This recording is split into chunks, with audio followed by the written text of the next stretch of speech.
नमस्कार विद्यार्थी मित्रांनो. आज आपण या व्हिडिओमध्ये LLB 5 इयर्स 2025चं ग्रीव्हियन्स राउंड हा चालू झालेला आहे.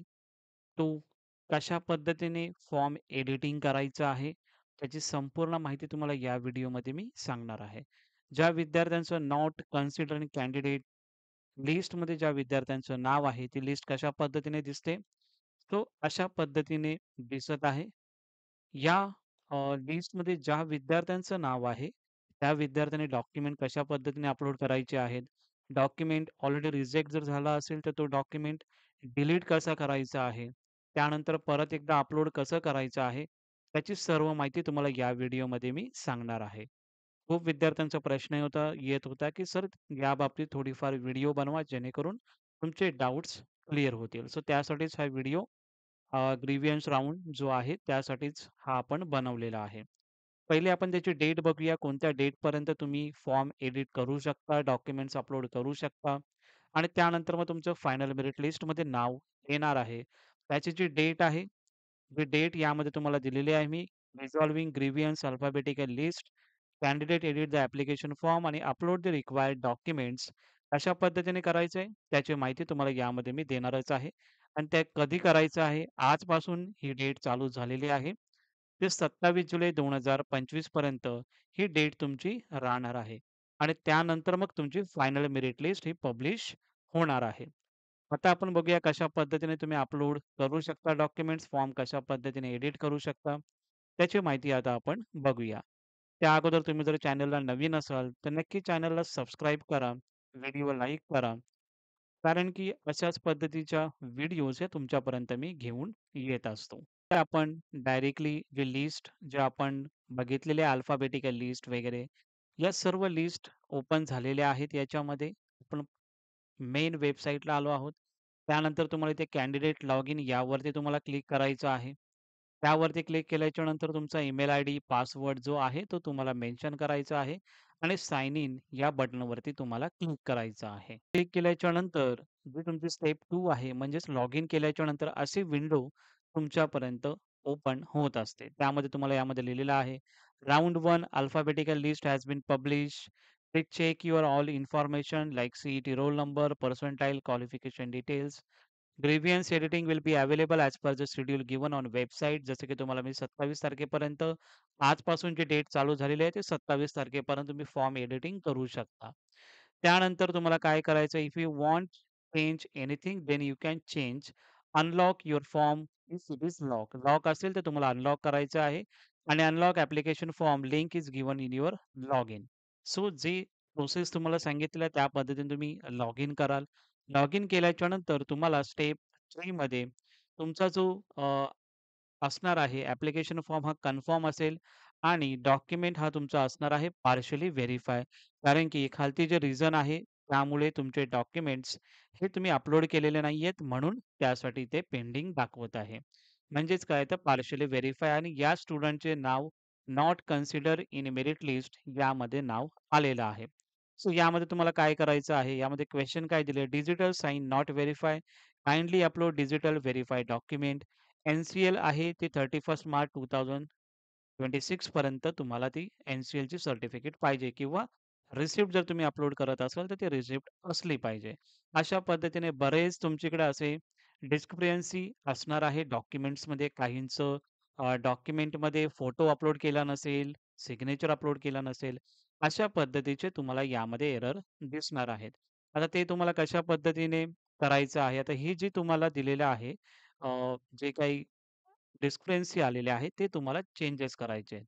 कशा पद्धतीने चेंजेस करायचे आहे, तर त्याच्यामध्ये स्टेप 4 मध्ये तुम्हाला सांगितले, की जो तुमचा लॉक केल्याच्या नंतर तुमचा form check document verification sisters यावरती क्लिक करा आणि इथे बघा, की तुमचे कोणते डॉक्युमेंट्स हे रिजेक्ट केलेले आहेत का? आणि जे रिजेक्ट केलेले डॉक्युमेंट आहेत, तेच फक्त तुम्हाला अपलोड करायचे आहेत आणि तुमचा फॉर्म लॉक करायचा आहे. आता याच्यामध्ये दिलेलं आहे, की select receipt option in application form their receipt upload. म्हणजे रिसिप्ट जे तुम्ही अपलोड केलेला आहे, त्याच्यामध्ये तुम्हाला जर बघितलं, तर रिसिप्टचा जो ऑप्शन आहे, तो तुम्हाला सिलेक्ट करायचा आहे. अशा पद्धतीचे जे काही तुमच्याकडे एरर आले असतील, तेच फक्त तुम्हाला डॉक्युमेंट अपलोड करायचे आहे. काहींचे मार्क्स रिलेटेड असतील, तर तुम्हाला conversion certificate with all marksheet हे सिंगल पी-डी-एफ फॉर्मॅटमध्ये तुम्हाला अपलोड करायचे आहेत. सो अशा पद्धतीने जे काही तुमचं एरर असेल, त्यावरती क्वेरी असेल, त्यावरती तुम्हाला डॉक्युमेंट्स अपलोड करायचे आहेत. सो तुम्हाला आता काय करायचं स्टेप 5 मध्ये how to unlock application form म्हणजे हा जो ॲप्लिकेशन फॉर्म आहे, तुम्ही अनलॉक अशा पद्धतीने करू शकता. तुम्ही प्रोफाइल लॉगिन केल्याच्या नंतर तुम्हाला अनलॉक ॲप्लिकेशन फॉर्म यावरती तुम्हाला क्लिक करायचं आहे. त्यावरती क्लिक केल्याच्या नंतर तुम्हाला यामध्ये दिसत आहे, I want to unlock and edit my application form असा तुम्हाला पॉपअप येईल. त्यावरती तुम्हाला टिक करायचं आहे आणि अनलॉक ॲप्लिकेशन फॉर्म यावरती तुम्हाला क्लिक करायचं आहे. क्लिक केल्याच्या नंतर तुमचा जो काही फॉर्म आहे, तो अनलॉक होऊन जाईल. तो अशा पद्धतीने तुम्हाला दिसणार आहे. सो अशा पद्धतीने दिसल्याच्या नंतर तुम्हाला रिक्वायर्ड डॉक्युमेंट्स या टॅबवरती तुम्हाला यायचं आहे. कोणत्या टॅबवरती? रिक्वायर्ड डॉक्युमेंट्स यामध्ये ज्या विद्यार्थ्यांचे डॉक्युमेंट्स पेंडिंग असतील, ते डॉक्युमेंट्स यावरती क्लिक करतील. ज्या विद्यार्थ्यांचं प्रोफाईलच पूर्ण अपडेट करायचे असेल, ते विद्यार्थी प्रोफाईल वगैरे पूर्ण फॉलोअप जे काही आहे ती इन्फॉर्मेशन फिलअप करतील आणि जे काही कॅटेगरी आहे ते तुम्ही जर प्रॉब्लेम असेल कॅटेगरीमध्ये, त्या कॅटेगरीमध्ये पण तुम्ही इन्फॉर्मेशन चेंजेस करू शकता. काही विद्यार्थ्यांचं क्वालिफिकेशन असेल, तर क्वालिफिकेशनवरती सिलेक्ट करा आणि जे काही नेसेसरी चेंजेस आहे ते तुम्ही करा आणि फोटो आणि साइन अपलोड जे त्याचा जर प्रॉब्लेम असेल, तर त्यावरती क्लिक करून सर्व इन्फॉर्मेशन फिलअप झाल्याच्या नंतर, डॉक्युमेंट्स प्रॉपरली अपलोड केल्याच्या नंतर, नेक्स्ट जी स्टेप असणार आहे तुमची, की खूप विद्यार्थ्यांचा प्रश्न येतो, की सर डॉक्युमेंट कसं काय डिलीट करणार? कसं अपलोड करणार? सो अशा पद्धतीचं तुम्हाला फॉर्मॅट येणार आहे. म्हणजेच रिक्वायर्ड डॉक्युमेंट्स यावरती क्लिक केल्याच्या नंतर तुम्हाला अशा पद्धतीचं तुम्हाला इंटरफेस दिसणार आहे. यामध्ये तुम्ही डॉक्युमेंट अपलोड केलेले आहात ते तुम्हाला दिसेल आणि ते डिलीटचं ऑप्शन तुम्हाला यामध्ये दिसणार आहे. आता समजा माझा याच्यामध्ये ग्रॅज्युएशनचे मार्क्स हे मी चुकीचे समजा टाकले असतील किंवा त्यामध्ये मला क्वेरी आली असेल, तर मी याच्यामध्ये डिलीटचा ऑप्शन आहे त्यावरती डिलीट ऑप्शन क्लिक करेन. तो माझा डॉक्युमेंट हा डिलीट होऊन जाईल आणि नंतरला मी इथून परत एकदा जो डॉक्युमेंट मी नवीन क्रिएट केलेला आहे या नवीन बनवलेला आहे, तो डॉक्युमेंट यामध्ये मी अपलोड करेन. त्यानंतर सर्व डॉक्युमेंट्स डिलीट केल्याच्या नंतर किंवा जे काही तुम्हाला नेसेसरी चेंजेस करायचे आहेत, ते चेंजेस केल्याच्या नंतर तुम्हाला डॉक्युमेंट अपलोड करायचं आहे आणि अपलोड केल्याच्या नंतर नेक्स्ट जी स्टेप असेल, कन्फर्म ॲप्लिकेशन फॉर्म. तो तुम्हाला यामध्ये खालच्या साइडला तुम्हाला हा ऑप्शन दिसणार आहे. जोपर्यंत तुम्ही कन्फर्म ॲप्लिकेशन फॉर्म करत नाही, तोपर्यंत तुमचं फायनल मेरिट लिस्टला नाव हे येणार नाही. हे कोणत्या विद्यार्थ्यांचं आपण बघत आहोत? ज्या विद्यार्थ्यांचं नॉट कन्सिडर इन लिस्टमध्ये नाव आलेलं आहे, अशा विद्यार्थ्यांचं. ज्या विद्यार्थ्यांचं डॉक्युमेंट व्हेरिफाय आहे, डॉक्युमेंट कन्फर्म आहे, अशा विद्यार्थ्यांनी काहीही करायचं नाहीये. स्पेसिफिकली व्हिडिओ आहे, ही फक्त ज्या विद्यार्थ्यांचं नॉट कन्सिडर लिस्टमध्ये नाव आलेलं आहे, अशाच विद्यार्थ्यांसाठी आहे. सो यामध्ये डॉक्युमेंट वगैरे सर्व गोष्टी अपलोड केल्याच्या नंतर तुम्हाला कन्फर्म ॲप्लिकेशन फॉर्म यावरती तुम्हाला क्लिक करायचं आहे आणि जो तुमचा कन्फर्म ॲप्लिकेशन फॉर्म यावरती क्लिक केल्याच्या नंतर तुमचा जो फॉर्म आहे, तुम्हाला लॉक करायचा आहे. तो लॉक झाल्याच्या नंतर अशा पद्धतीने तुमचा फॉर्म हा लॉक होईल. म्हणजेच काय? अनलॉक ॲप्लिकेशन फॉर्म जर तुम्हाला असं दिसत आहे तुमच्या प्रोफाइलला, तर मग तुमचा हा जो फॉर्म आहे, हा फॉर्म लॉक आहे.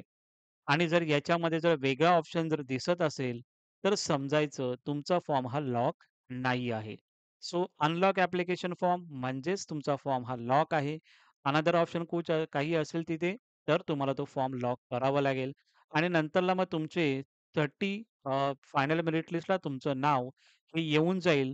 ॲप्लिकेशन फॉर्म कन्फर्म होईल, डॉक्युमेंट तुमचे व्हेरिफाय होतील आणि फायनल मेरिट लिस्टला तुमचं नाव हे येऊन जाईल आणि नंतर मग तुम्ही कॉलेजचे प्रेफरन्स तुम्ही देऊ शकता. अशा पद्धतीने तुम्हाला हे फॉर्म लॉक करायचं आहे. अशा पद्धतीने फॉर्म तुम्हाला एडिट करायचा आहे. डॉक्युमेंट्स कशा पद्धतीने अपलोड करायचे आहे तेही तुम्हाला यामध्ये मी सांगितलेलं आहे प्रॉपर पद्धतीने.